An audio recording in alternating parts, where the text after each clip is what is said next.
अस्सलामुअलैकुम नाज़रीन, 10 सफ़रुल मुज़फ़्फ़र है, 18 सितंबर है। ख़बर का उन्वान है हाफिज़ आसिम जेल से बाहर आए।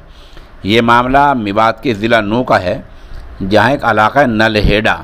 यहाँ शहीद हसन खां मेडिकल कॉलेज के नाम से सरकारी अस्पताल है। कोविड-19 की दूसरी लहर में यहाँ वेंटिलेटर की सख्त ज़रूरत थी। लोग काफ़ी बीमार हो रहे थे, लेकिन महकमा सेहत के अहलकार ही यहाँ के वेंटिलेटरों को इस अस्पताल से दूसरी जगह ले जा रहे थे। यही वो मामला है जो हाफिज़ आसिम और उनके साथियों को बर्दाश्त नहीं हो सका। इस मामले को लेकर उन्होंने हंगामा किया। इस हंगामे की वजह से ही उनकी गिरफ्तारी हुई थी।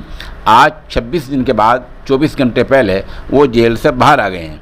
बहरहाल इस तरह कौन बर्दाश्त करेगा। मेवात के इलाके को हमेशा नज़रअंदाज किया गया है।